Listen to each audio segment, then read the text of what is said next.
Ako po ay tubong manatal. Ako po si Celestino Tinoy Marquez, anak ng dating Kapitan Eli Marquez at naging kusyal din ng ating bayan noong 1968 to 72. Yun po ay pagiging kapitan niya. Ang aking pong kapatid na panganay sa kasalukuyan ay siyang barangay chairman ng aming barangay sa Manatal.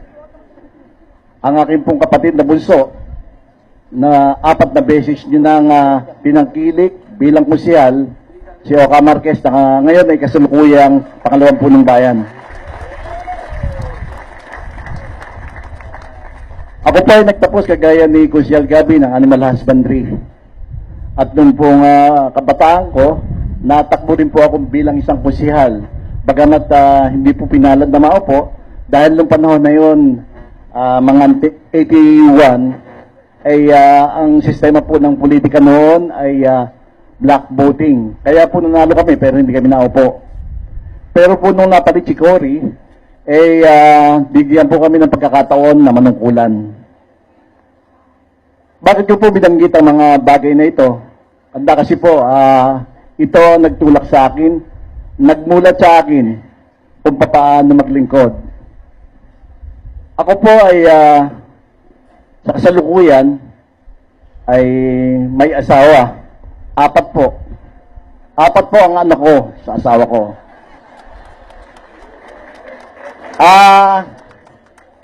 Ang aking pong panganay, bayaan yung banggitin ko dahil para makita nyo kung ano credential meron ako bilang isang padre de pamilya. Ang aking pong anak na panganay na babae ay gumraduate sa St. Paul, Manila bilang marketing. Ang aking pong pangalawang anak na babae, graduate po ng nursing sa St. Paul, Manila rin.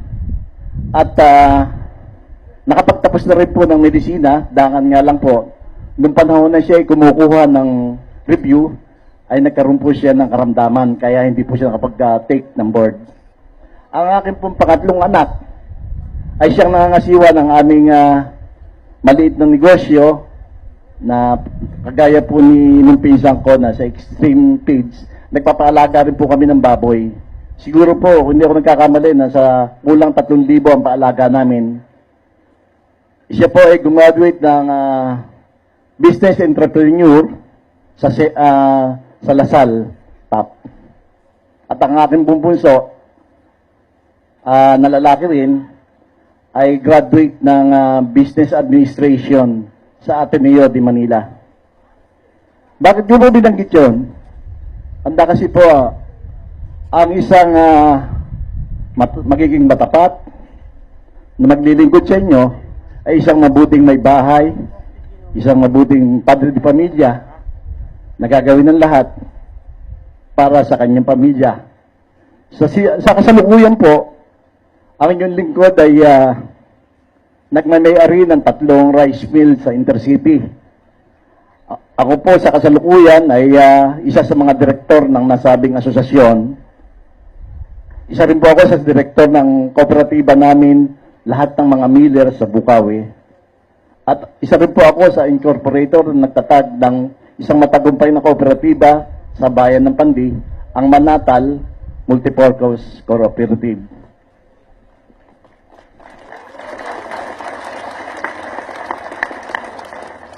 Hindi niyo po tatanong, ako po ay director pa rin sa nasabing kooperatiba. At hindi lingid sa lahat ng mga kababayan natin kung bakit lumaki yan. Kabalikat ang inyong lingkod para ito ay mataguyod at maging tagumpay. Binanggit ko po ito, hindi para magkaroon ng papuring nanggagaling sa inyo, kundi ipinakikita ko lamang ang aking kakayahan bilang isang matinong mamumuno sa ating bayan dahil napamunuan ko ng tama, maayos ang aking pamilya, isang magandang bagay na kaya kong gawin din sa ating bayan.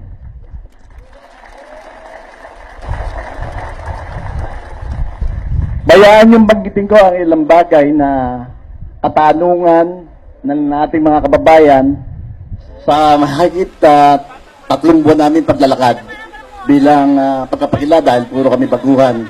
bagamat meron kaming ilang kasama na dati nang tumatakbo.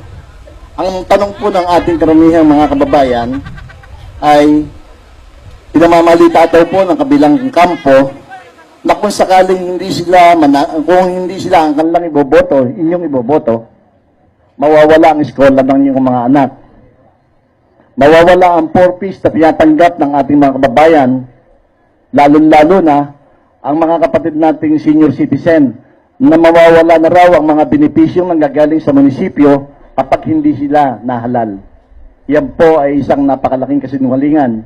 Dahil kahit sino po ang manungkulan, dahil yan, ang budget niya na nanggagaling sa nasyonal, obligadong ibigay yan. At maaaring masilip natin na maaaring mas marami pa sana ang dapat nabigyan kung lahat ng budget na nakalaan para dito ay mauuwi sa inyo.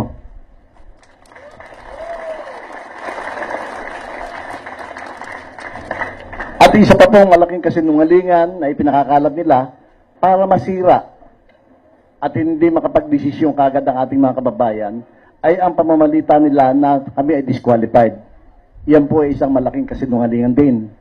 Alam nyo na kami ay nakakuha na ng certification of adoption and acceptance galing sa mismong Pangulo, Chairman ng KBL. Kaya po, lahat po ng mga kasinungalingan yan ay bibigyan ko ng linaw sa ngayong gabi sa inyong lahat. Handa kasi po marami sa ating mga kababayan na natatakot. Baka daw mawala ang scholarship nila, mawala ang purpose ng tinatanggap nila, at mawala ang mga benepisyong natatanggap ng ating mga senior citizen. Titiyakin ko po sa inyo, kung kami ay mahalal, hindi po ito mawawala at hindi mababawasan. Bagkos ay dadagdagan pa natin.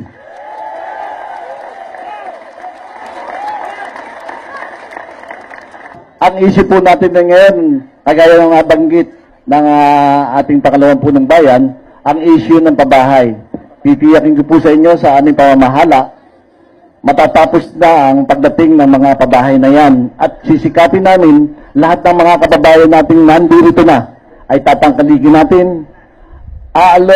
aalagaan natin at bibigyan natin ng mga kaukulang solusyon ng mga problema nila, kagaya ng kakulangan ng hanap buhay, kakulangan ng tubig, kakulangan ng edukasyon, dahil nga po kulang ang mga paaralan, silid-aralan, lalo na ang mga daycare sa mga pabahay na to. At pipilitin po namin sa aming panunungkulan ay masolusyonan ang lahat ng bagay na ito. Sa inyo pong tulong, hinihiling din po sa inyo na sana tulungan nyo ang aming grupo. At tinuulit ko sa inyo, lahat ng mga problema kinakaharap natin, bibigyan natin ang solusyon. Sa maikling panahon na aming paglalakad, nakita ko ang kakulangan ng ating pambayang hospital. Dahil kulang na kulang tayo sa mga pagkalinga kagamitan na dapat sana ipakinabangan ng ating mga kababayan.